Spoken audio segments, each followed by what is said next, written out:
Sejam todos muito bem-vindos a mais um Condomínio em Pauta. O assunto de hoje é dicas de manutenção para equipamentos a gás. Os nossos convidados de hoje são Leonardo Nogueira de Abreu, presidente da Associação Brasileira de Aquecimento a Gás. Seja muito bem-vindo ao programa. Bem, obrigado, Ricardo. E a síndica profissional, síndica 5 estrelas, engenheira, Patrícia Narra. Seja muito bem-vinda. Obrigada, Ricardo. Obrigada pelo convite. Eu que agradeço. Leonardo, começar com você.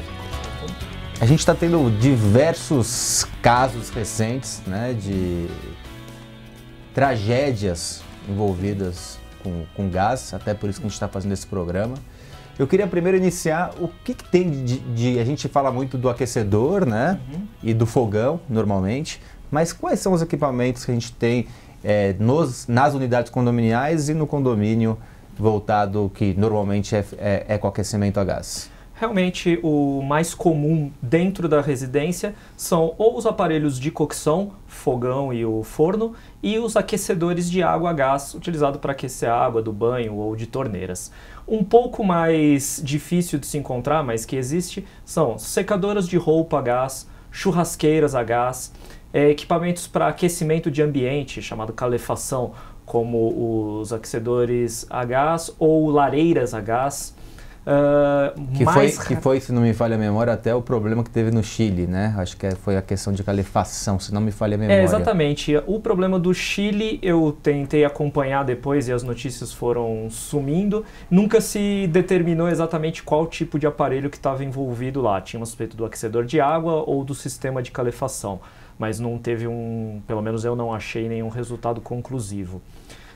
Também é bem mais incomum geladeiras a gás, ar-condicionados a gás. Geladeira a gás? Sim, acontece também para mover o compressor. Já no condomínio, você vai ter equipamentos para geração de energia, que utiliza gás combustível, aparelhos para aquecimento da água da piscina, também são bastante comuns.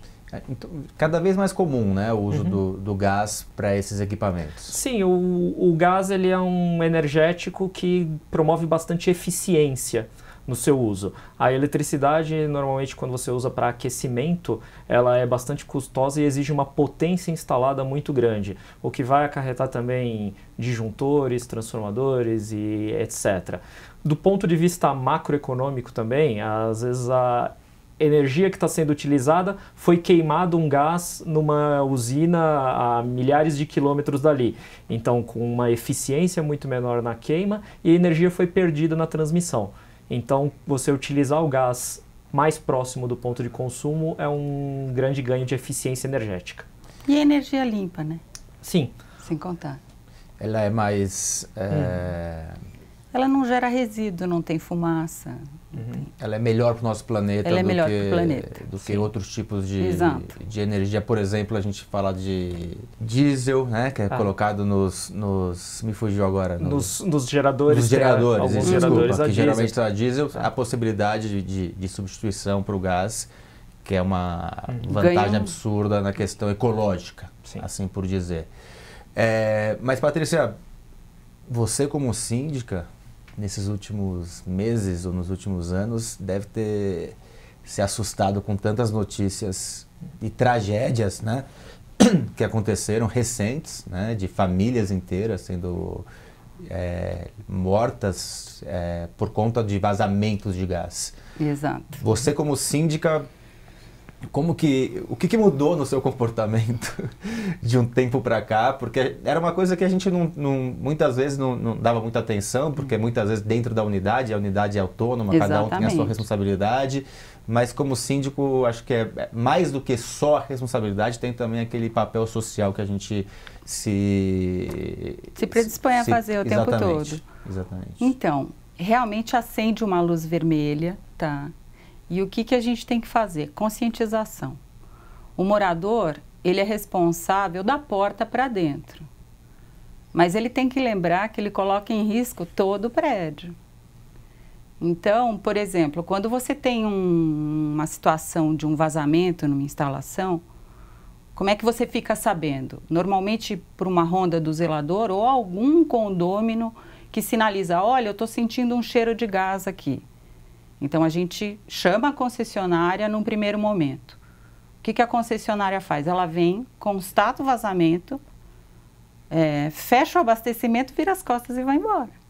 Deixa para você resolver o problema. E aí você tem que chamar uma das empresas homologadas pela concessionária para ela vir fazer o serviço de investigação. E aí você se depara com outras coisas que você não imaginava. Por exemplo, como setorizar todo o sistema para fazer os testes de estanqueidade, mais perto de onde apareceu o primeiro sinal de odor. E aí você descobre que depois que você resolver aquele problema, talvez seja o caso de você fazer uma reforma na tubulação instalada para pôr registros intermediários, de modo que você tenha um sistema mais setorizado que possibilite... E você está falando uma coisa que me veio na cabeça, não sou especialista, mas a gente tem épocas construtivas, né? Exatamente. Então, provavelmente os novos, eles estão muito melhores construídos do que... Não há garantias, porque é uma questão de quanto você vai gastar para construir aquilo, né? Quanto a construtora também quer. Exatamente, né? Tem várias metodologias, né, que o pessoal utiliza nos projetos na hora de fazer a rede de gás. Tem as vantagens e desvantagens, e geralmente a vantagem envolve o custo. Você tem uma prumada única e ramais de distribuição, ou tem até projetos onde você tem toda a prumada individualizada. Então, de lá do térreo, sobe para cada apartamento. Nesses casos, quando você tem um vazamento, é muito mais fácil de identificar, e o conserto também de uma unidade... Mas é muito mais custoso. Mas é muito mais custoso. Exatamente. E existe os metodologias híbridas, né? Daí você faz uma prumada para cada andar e lá ramifica. Deixa eu já me meter aqui. Você antes, fora do programa, falou que acaba acompanhando algumas na questão da ABNTs, né? Isso. Não seria a questão das associações, da sua associação ou das demais, fazer um lobby, e aí lobby positivo, né? Porque muita gente pensa em lobby como coisa negativa, para que ter uma obrigatoriedade de uma construção mais assertiva? Na verdade, a ABNT, as normas são feitas por comissões de estudo, que são chamadas. Ele tem um coordenador que é eleito quando tem que fazer algum trabalho envolvendo algum assunto específico e que tem algumas normas dentro de a pauta. E o trabalho de revisão, tanto de normas existentes, é um trabalho um pouco constante, mas são sempre feitas sugestões de melhorias, ou da criação de normas novas se existe alguma lacuna específica. O importante é que a norma, ela pode ser, pelo menos é uma melhor prática, ela não ser prescritiva. Ela não ser uma coisa que exige específico uma coisa para não inibir a criação de novas tecnologias que podem trazer melhorias ou segurança. Então ela sempre tem que ir pelo caminho ela tem que cumprir um requisito.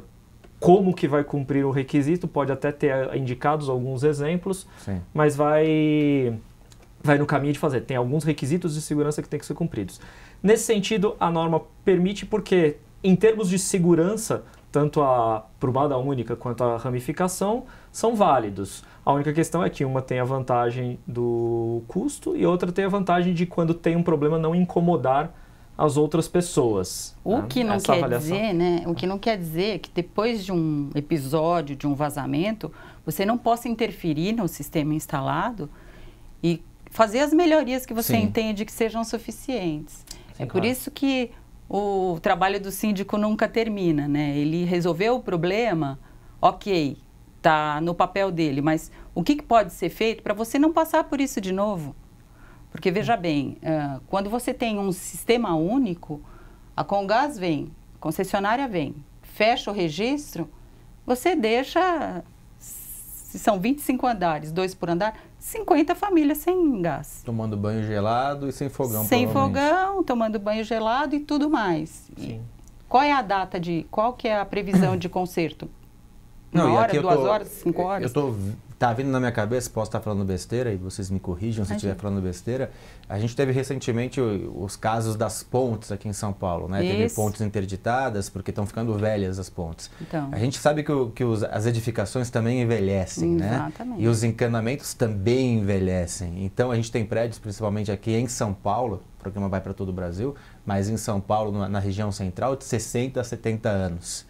E aí o envelhecimento desse sistema, o problema que pode causar, né?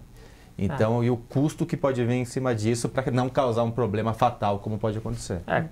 Do mesmo jeito que nas instalações dentro da residência e dos próprios equipamentos, a instalação do condomínio é fundamental manutenção preventiva periódica, né? Uma vistoria por parte de um profissional qualificado e que identifique algum problema antes que ele se torne mais grave. Eu posso estar enganado, mas dentro da residência não existe nenhuma lei específica exigindo vistoria, exceto a do estado do Rio de Janeiro, onde eles têm uma exigência para uma manutenção quinquenal. De 5 em 5 anos, o morador tem que apresentar de toda a instalação de gás dentro da residência. Em São Paulo ou no resto do Brasil não conheço nada. A legislação ela é omissa, mas veja, você como síndico pode criar mecanismos. Isso eu queria falar, Patrícia, você, além de síndica 5 estrelas, você é engenheira. Engenheira civil. Então já mudou aqui de patamar, é uma síndica que tem um conhecimento muito forte nessa área. Que mecanismos que podem ser criados para que realmente você faça a diferença? Aí a questão aqui não é de responsabilidade, né? Porque, morreu, Deus me livre, que teve falecimento de uma família inteira dentro de uma unidade. Graças a Deus a culpa não é do SIM. Não é assim. Não é assim. Morreu uma família ali dentro. Eu acho que o papel social é muito grande. Quais são esses mecanismos? Olha, eu acho que o primeiro de tudo é um trabalho de informação. Você precisa informar as pessoas o que elas devem fazer para preservar a própria vida. Então, é muito comum, você deve saber mais do que eu, quando você convoca, por exemplo, faz uma chamada para ter um evento de treinamento de brigada de incêndio. Quem vai? Eu, o zelador, o faxineiro.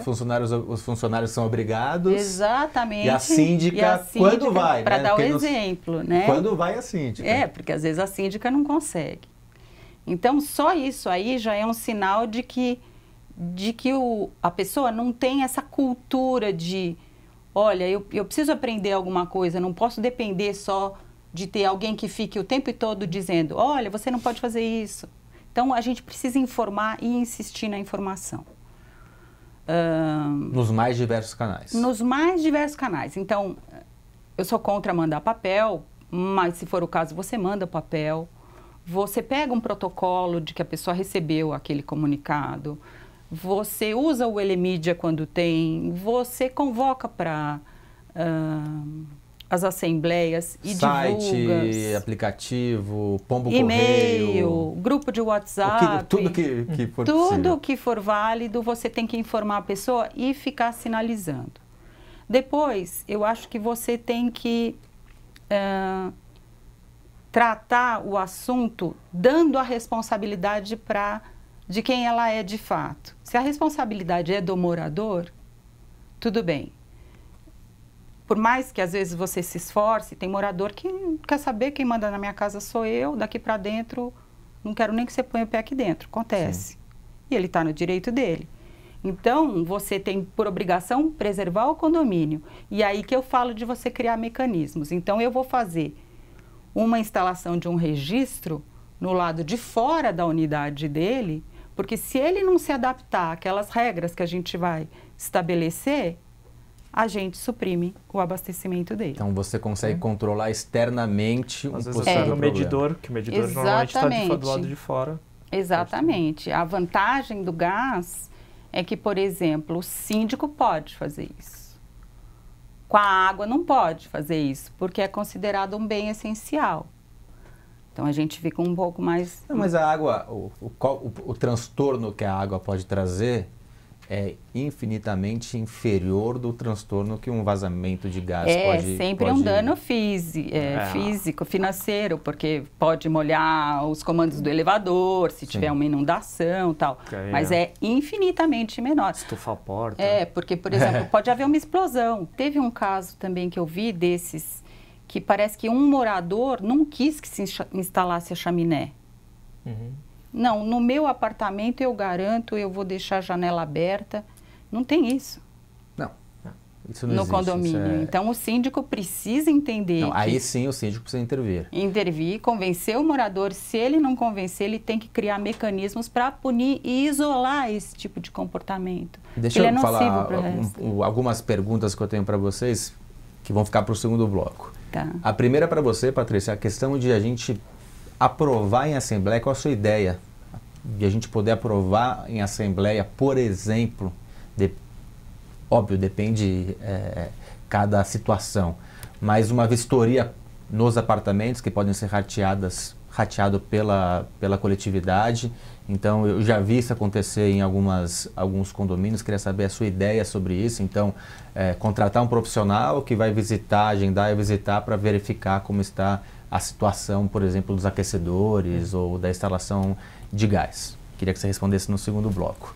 Para você, Leonardo, queria que você me falasse sobre, primeiro, quais são as vantagens, né, que tem, além da questão de ser uma questão ecológica para o condomínio e para a sociedade, mas benefícios versus riscos, né, que existem. Eu queria que você falasse sobre isso. E queria que você desse dicas práticas para quem está nos assistindo sobre a manutenção. Como evitar que aconteça uma tragédia, um vazamento ou um problema com gás, na prática. Vocês vão pensando, vocês vão responder isso no segundo bloco. E vocês que estão em casa terão essas respostas e muito mais na sexta-feira. Até lá.